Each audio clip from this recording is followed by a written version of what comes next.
திருநெல்வேலி மாவட்டத்துடைய காங்கிரஸ் தலைவர் காணாம போயிருக்காங்க, இப்ப சட்டமா மீட்டு இருக்காங்க.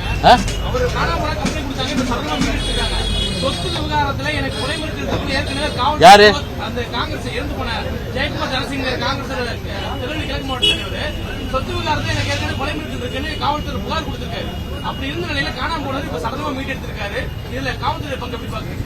இல்ல இப்போ திடீர்னு கேக்குறீங்க, அதை விசாரிச்சு நான் சொல்றேன். நானு அது புரியல எனக்கு, என்ன கொஸ்டின் கேக்குறீங்களா புரியல எனக்கு.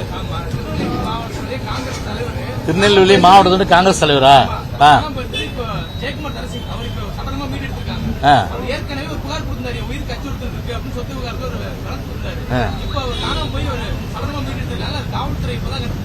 இல்ல அது வந்து நீங்க சொல்றதை வச்சு பார்க்கும்போது பாத்தீங்கன்னா உண்மையிலேயே பார்த்தீங்கன்னா காவல்துறையுடைய தப்பு தான் அது.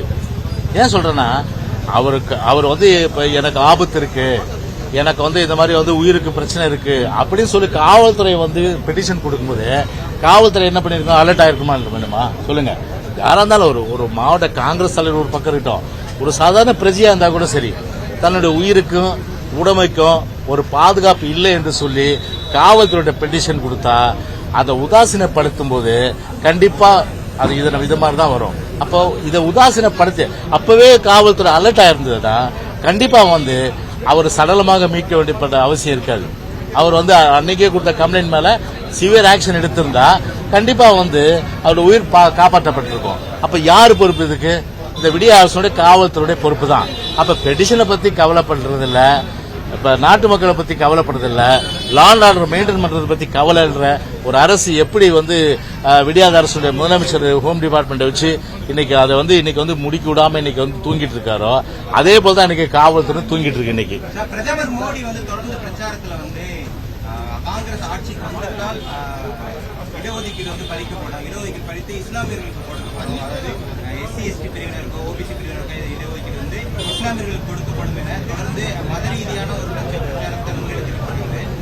நீங்க வந்து ஏற்கனவே சிறுபான்மையினருக்கு பாஜக வந்து ஒரு அச்சுறுத்தலா இருக்கும், அது வந்து ஒரு பிரச்சனையை வந்து கொண்டுதாங்க இதுலதான் வெளியே வந்தாலும் சொல்லியிருந்தீங்க, சிறுபான்மை மக்களோட ஓட்டு பாதிக்கப்பட்டாங்க. பிரதமரோட இந்த பிரச்சார வியூகத்தை எப்படி பாக்குறீங்க? பிரதமரோட பிரச்சாரங்கிறது சரியா?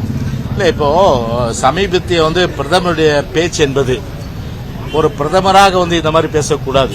ஒரு விஷயம், பிரதமர் என்பது ஒரு பொதுவானவர், எல்லா மக்களுக்கும் வந்து ஒரு எல்லா மக்களுக்கும் தான் ஒரு இது பிரதமர். அது இந்துவாக இருந்தாலும் சரி, கிறிஸ்தவ மக்களாக இருந்தாலும் சரி, அதே போல இஸ்லாமியராக இருந்தாலும் சரி, வேற சிறுபான்மையின மக்கள் யாருக்கா இருந்தாலும் எல்லோருக்குமான பொதுவானவர் தான்.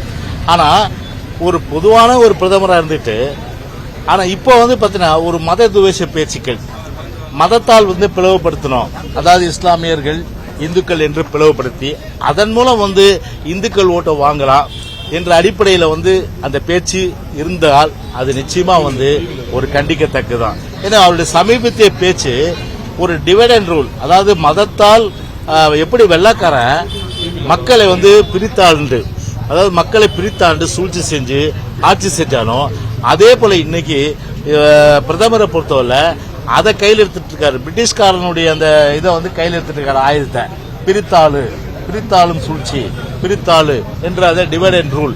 எனவே அந்த ஒரு கோட்பாடை இன்றைக்கு வைத்து இன்றைக்கு இஸ்லாமிய மக்களுக்கு எல்லாவித உரிமைகளையும் வந்து தொன்று தொட்டு அவர்கள் நம்முடைய மண்ணின் மைந்தர்கள், நம்முடைய இந்தியாவிலே வந்து மண்ணினுடைய மைந்தர்கள், அந்த மண்ணினுடைய மைந்தர்களை இன்றைக்கு வந்து பாத்தீங்கன்னா ஒரு வேறுபடுத்தி ஒரு பிரதமரே வந்து பாத்தீங்கன்னா இந்த மாதிரி மத துவேஷ பேச்சுகள் பேசுவது என்பது கண்டிக்கத்தக்கது, நிச்சயமாக வந்து ஏற்றுக்கொள்ள முடியாது.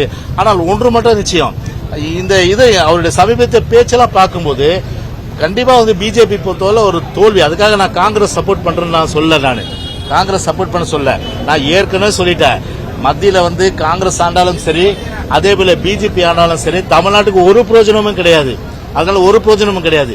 இங்கே நம்முடைய எம்பிக்கள் வந்து தேர்ந்தெடுக்கும் போது ஒரு எப்படி காவிரி நதி நீர்ல வந்து 37 பேர் இருந்து நம்முடைய உரிமை நிலைநாட்டினாங்களோ அதே போன்ற அந்த உரிமைகளை பாதுகாக்கிறதுக்கு தமிழ்நாட்டு உரிமை, அதாவது திராவிட முன்னேற்ற கழக விடிய அரசால் தாரை வார்க்கப்பட்ட உரிமைகளை மீட்டெடுக்கவும் நம்முடைய தமிழனுடைய உரிமை பாதுகாக்கவும் நிச்சயமா நாங்கள் குரல் கொடுப்போம்.